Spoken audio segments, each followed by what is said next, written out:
Hello, and welcome back to the Slightly Overweight podcast.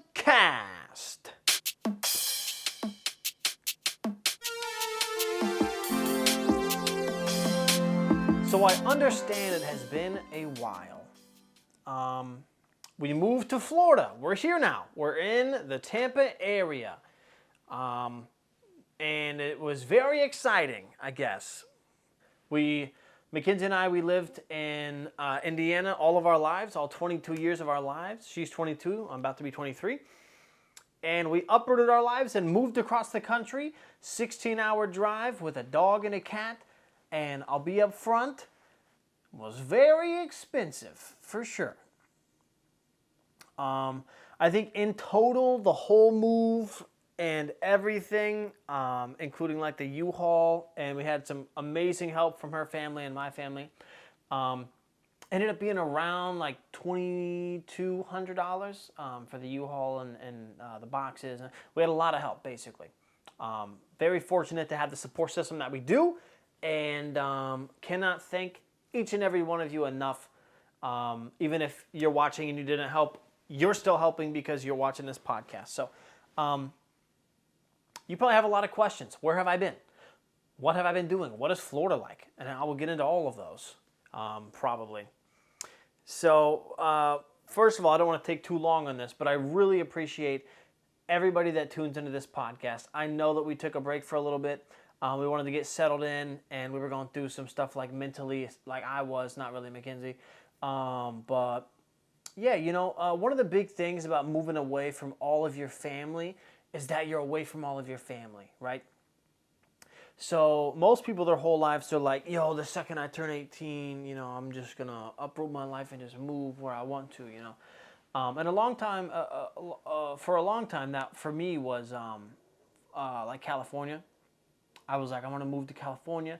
I'm going to start my acting career. I'm just going to do it, you know, head first, no fucks. But, you know, then you find the love of your life. And you realize that, you know, college is a good idea too, and things change and stuff. But I cannot even express how grateful I am to have Mackenzie in my life and her family and my family and everybody that's supporting us through this weird change in our lives of moving across the country, talking to your family on the phone. It seems really difficult, and sometimes it is, right? Sometimes it's super hard because you're like, damn, I just want to go see my mom, right? But, you know, she's literally freaking, you know, 1,000 miles away. But the fact that we live in the day and age where I can just pick up the phone and call her anytime really soothes and helps that idea. The people that moved across the country, like the Ellis Island people, like back in like the 40s, now that shit was next level. The people that sailed across the ocean back in the 1600s to quote-unquote find/discover America, that shit was next level, dude. I mean, you couldn't even send a mail, you know what I mean? Like, M-A-I-L. You couldn't even send, like, a telegram. That wasn't a thing yet. You were like, hey, I'm going to hold down the fort here in the United Kingdom, but you go ahead and go figure that shit out. Or England or whatever, Europe, I don't know. I think it was England, right? Because Hamilton. And you and the kids just go start a new life in the other world, bro. And then you never hear from them and they disappear in the Roanoke colony. That shit's crazy, bro. So we're very fortunate to have the support group that we have and also be able to live our freaking dreams out here in Florida. And it is nice, dude. I'm trying to think of a couple of the culture shock moments that I came across whenever we first moved here. The traffic is insane. It's fucked. For sure. On a weekday, it takes me like, say you're driving like 20 miles to go to work. It takes at least like 45 minutes plus to get there. 45 minutes on a good day. But the weekends are fine. You know, Saturday, Sunday, you know, nobody's on the roads, which is nice. Except for me because I work every weekend. Same with Mackenzie. But it is doable, you know. So if I just want to give this to anybody else out there that is thinking about moving their entire life and their animals and all of their belongings across the country. It is doable for sure. Is it hard? Yeah. The drive actually wasn't bad.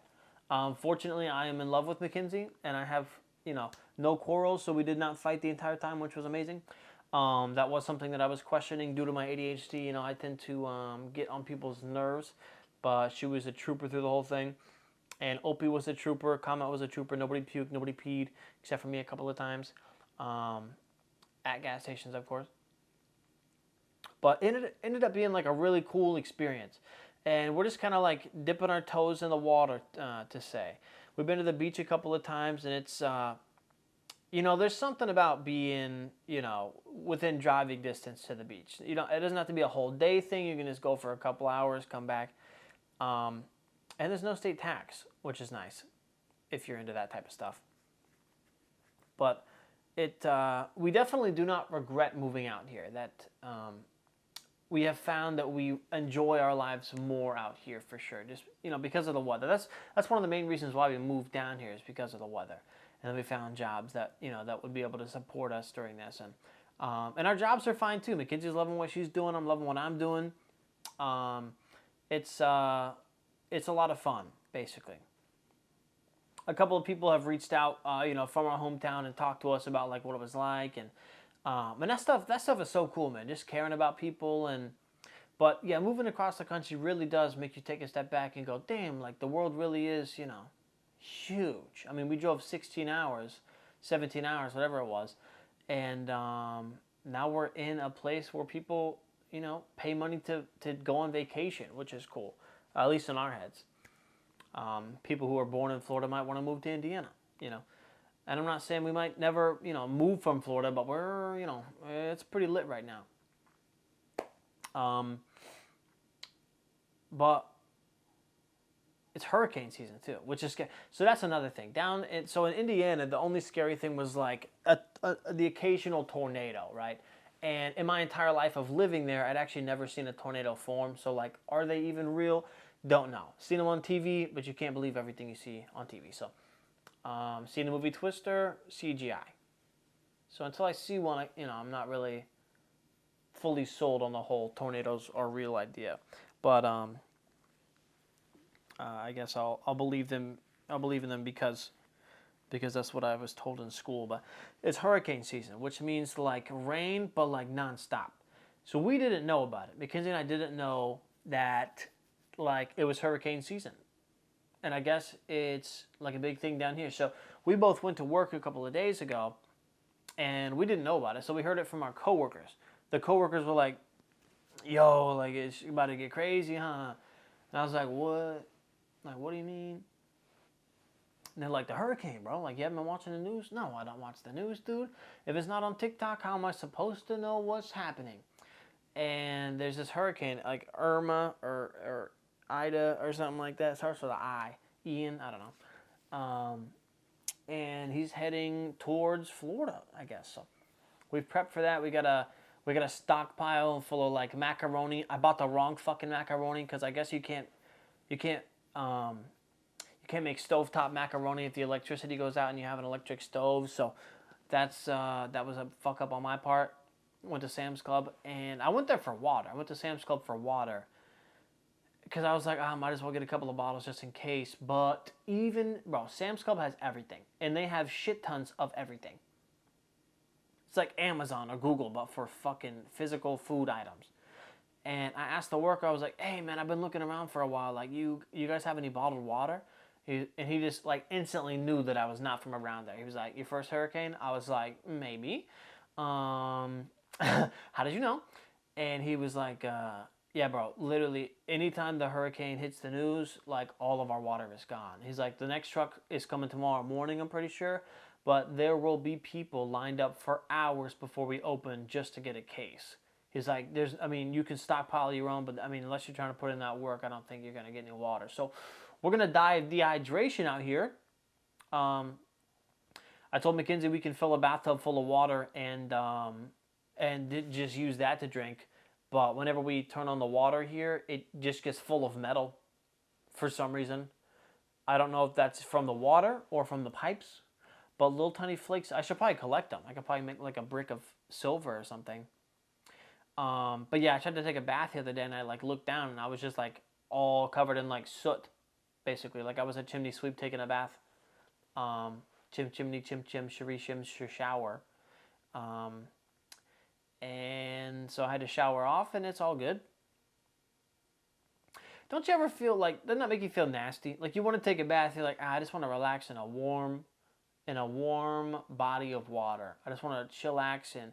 Also, tubs are way too fucking small, dude. I don't know if it's, because I'm like a big dude, like 6 foot or whatever. But make tubs for fucking human beings. I know that most people use them for showers, but like, not all of us are babies horizontally. You know what I mean? Remember when you could fucking take a bath in a sink? I bet you probably don't remember that. But isn't that shit crazy? You should just be like, oh, doing the dishes. Cleaning fucking baby shit. Shit, I was saying something. Oh, don't you, like, I don't know why it makes me feel so nasty. I want to relax in a bath. But then, like, about 5 minutes into it, the water starts getting a little bit colder. And the drain, like, comes up a little bit, so you're losing water. And you're just like, man, like, am I clean? But you peed a little bit in the bath water, so now you're like, I'm definitely dirty for sure, so I got to shower. That shower after the bath, you still feel dirty. So I took the bath, took the shower, dried off, and I was like, man, I'm still fucking dirty, so I had to, like, restart it. I had to get back in there and start with just a shower. But that's just me. I don't know about you guys. But, yeah. That's just how I've been feeling lately about showering. But so there was this section of time where Mackenzie and I didn't have a house to live in. Our apartment lease stopped, and we needed a place to go. So there is a lake house in her family that we stayed at, and that was like super cool to just chill for like a month.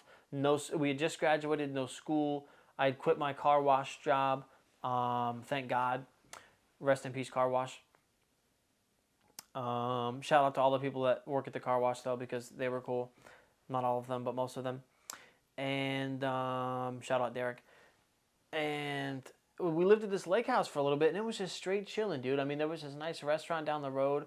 And, Comet is scratching out the door. Let me get it real quick. Hey, Comet. Back off, Comet. Nope, you're not allowed in here. This is the podcast room. Oh, also the podcast room, huh? If you're watching a video version... I mean, come on, dude. We got the things. We got the chairs. It's like we should have been doing the podcast a couple weeks ago. I guess. Probably. But it was really nice. I feel like most people, especially like, excuse me. Like, I don't know, ask yourself this question or answer it whenever I ask you. When's the last time you've had a month of no house, no job, no response intelligence, and you could just fucking chill? Most people would go on that, and then they would fucking fall in love with it and, become like fucking lazy, which was what I was doing. But just getting up and just being like, yes, another day. And it's like fucking noon. You're like, damn, we should get lunch. And you just go get lunch. You just eat that shit, man. It really makes you realize that not everything is about making the most amount of money, which is kind of what I've been focusing almost too much on lately. I've just been trying to run it up, as they say, bring the racks in, and it was almost like a healing experience to be able to just like chill for a month and just take that month for me, Mackenzie, and Opie and Comet, and just really figure out who we are, what we're doing, and watch scary movies and shit. The older that I get, I feel I'm about to turn 23 soon. And I know that's young as fuck to like probably half of the people watching this. But the older that I get, the more that I realize how important it is to have like, I know this sounds like dumb as fuck, but have like human interaction with people. One of my favorite things is just like, as much as I like alone time, like this podcast is alone time right now, except people are listening. I really enjoy being able to meet new people, like understand them.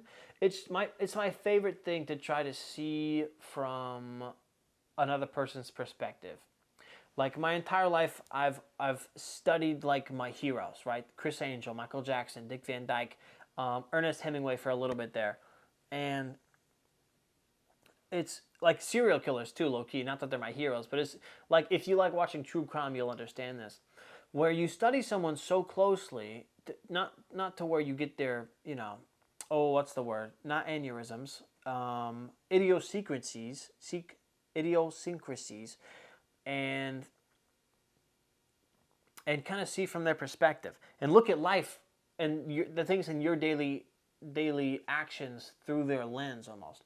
And one of my favorite ones was like Ernest Hemingway. And I know that he's got all the, he's fucking, he's got all those problems and shit with his life or whatever. But he's dead now, So I'd like to feel that we could talk about him freely. But rest in peace, Ernest Hemingway. But he had this way of looking at life, and instead of writing things that he didn't know, he wrote about the things that he did. Yeah, he embellished a shit ton. And a lot of it ended up being, embellished or whatever that word is. Exaggerated, there we go. But it's interesting to look at things and go, like this could be, like this is something, And it's weird that we've gotten to a point in our lives where we do look at things like that almost. Like where I went to Aldi's one time and I was going to the car wash. It was like a closing shift, but I wanted an energy drink. And people at Aldi's always fill up their carts. So I was like, I'm going to just gonna grab a couple energy drinks, and I was waiting in this long ass line, dude. And then this person like in front of me, she's like, yo, hey, like you got two things, and she saw me in my uniform to go to work. She was like, just go ahead of me. And then like 3 other people did that. Like what is that emotion? There's definitely a word for it, but when somebody goes out of their way to like notice you and witness you and help you out, that shit is something else, You get that goosebump feeling, that feeling on your spine almost when somebody helps you out. Not when you're down, but just like out of kindness. It's a human feeling, It makes you feel like, damn, we are connected, dude. And I wish that we had that feeling more often. Like, I don't know, like COVID was like a huge thing. Sometimes I wish there was something, not tragic, but I wish there was something that everybody, either in the world or America, could just feel. Like recently 9/11 happened, and I was too young to understand the devastation that 9/11 brought with it in its wake. But the way that I hear it from other people, it was almost like everybody, at least in America, everybody just stopped and was in that moment. And then they came together and they said, hey, we got to put a stop to the people that caused this, this tragic, horrific event. And we did, fucking couple years later, fucking bro's dead. Of course, there's a war and shit like that, unfortunately, but I just wish that there was a moment like that where we came together. I feel like that's hard to come by nowadays. I feel like I'm on like a fucking soapbox right now. But you know what I'm saying? I just wish that we could go fucking America. Fuck yeah, again, And I came out, that's another thing. I came out to Florida with this preconceived notion that everybody was crazy, right? You always see all the fucking news stories, Florida man this, Florida man that, And I came out with that idea in my head, that preconceived notion. And then I started meeting my neighbors, dude. People walking around, people at the grocery store. Everybody is so nice. I haven't met one person that I was like, yo, what the fuck is this dude on? Yeah, you see him on the street and stuff. But I haven't had an interaction with them. Except for this one dude, technically. We were in the car, though. But he was on the side of the road in like a kind of a richer area. And he had a sign with him. And he didn't tap on the glass, but he came close to tapping on the glass. And I just kept my eyes forward the whole time while also using my peripheral just in case he like pulled a gun or something. But that dude was scary. But other than that stuff, though, everybody's been so nice. And it reminds me of my high school, because I went to a high school where like everybody else in the town who didn't go to that school or know anybody that went to that school had this huge idea that there were shootings every day, that there was fights every day, there were guns every day. There were fights every day, but there were guns every day. Police were there. Police were there for sure. Every school should have police. But when I would tell people that I went to this high school, they gave me a weird look. They were like, "Oh shit, you've been in a fight? Have you fucking done this or that?" And the news always hated on us, and I feel like that's kind of what Florida is like. It's kind of like my high school. Yeah, there's misfits and stuff, but everybody is one. Everybody's cool. Everybody's chill. You're next to a beach, how could you not be chill?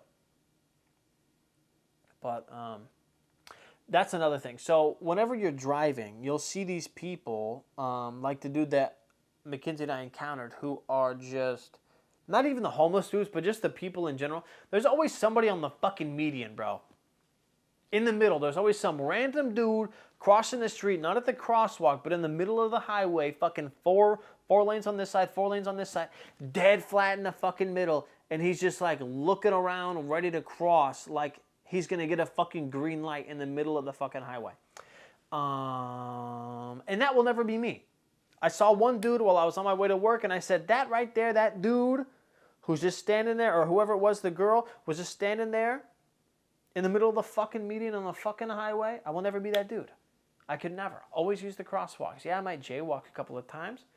I'm not going to go on an 8-lane highway and just chill in the median. It's just not what I was raised to be, I was not raised to be the median man. I was raised to be the mode man. Little math joke there for you, if you remember 4th grade math.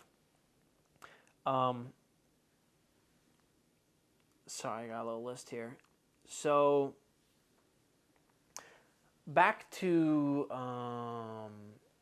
when we were living at this lake house. It was a very small town, and we didn't have a washer or dryer in the place because I guess that's like a normal thing to not have.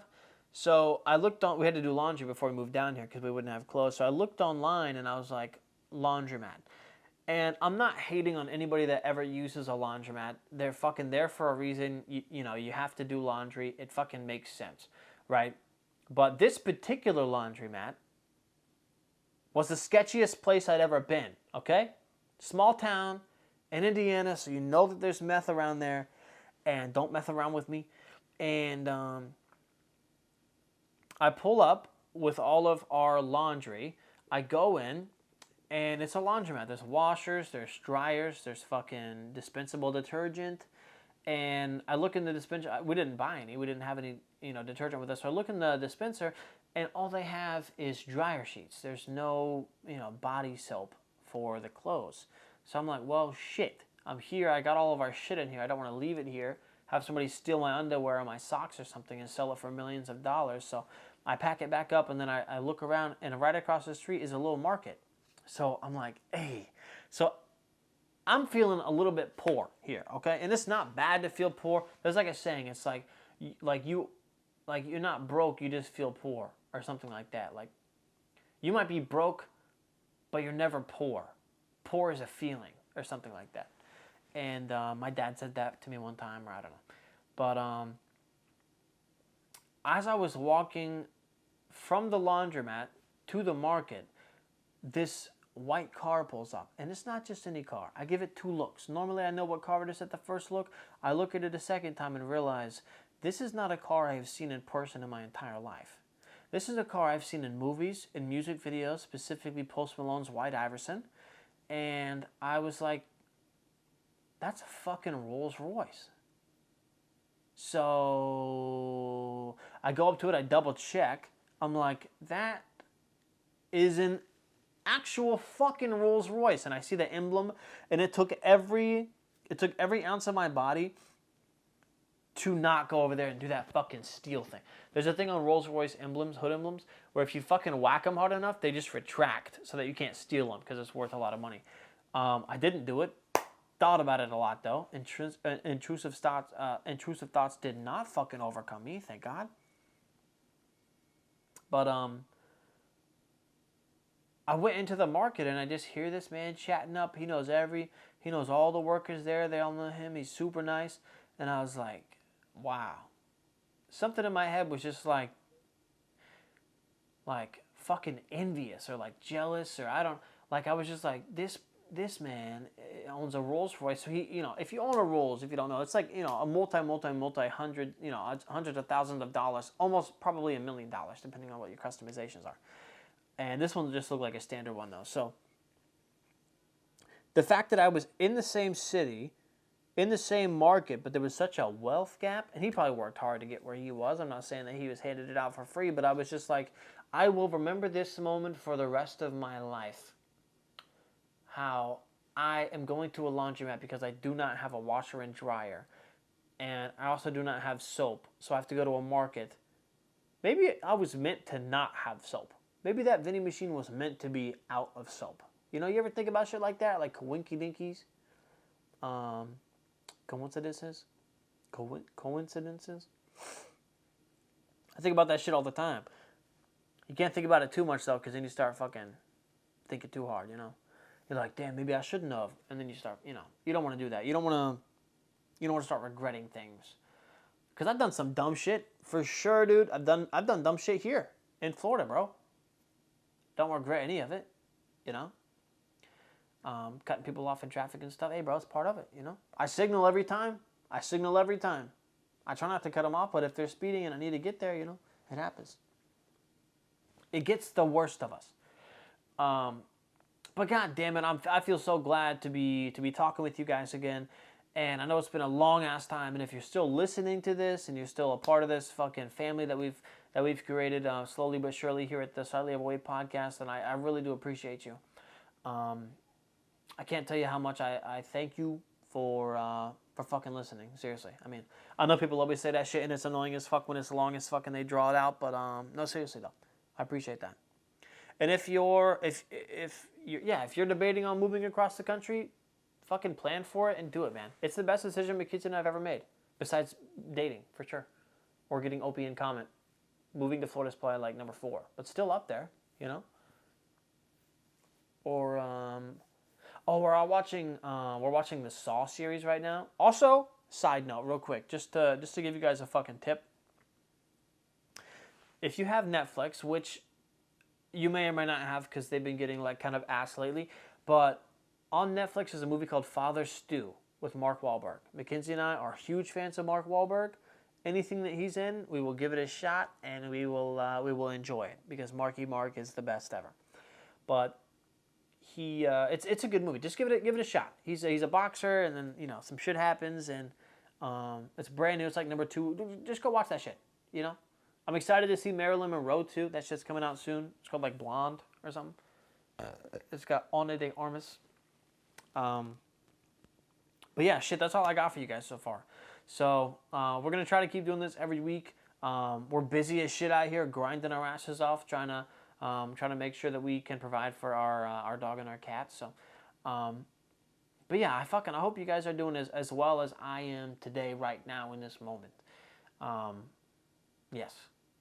And if you're feeling down, that's okay too. That's fucking part of it, man. You know, without the lows, we can't feel the highs. But you can't fucking dwell on the lows. Yeah. You can't stay there for too long, but you know, a fucking day or two, that's fine. We all do it. It's part of it. Okay? I'm done preaching. I'm done. Boom, that's it. Podcast done. Yeah? I hope you guys have a fucking good ass week. I hope this motivates your fucking Monday, Tuesday, Wednesday, Thursday, Friday, until the next Monday when you hear another one come out. So when you see this notification, I hope that you click on it. So, yeah, this is it. Bye.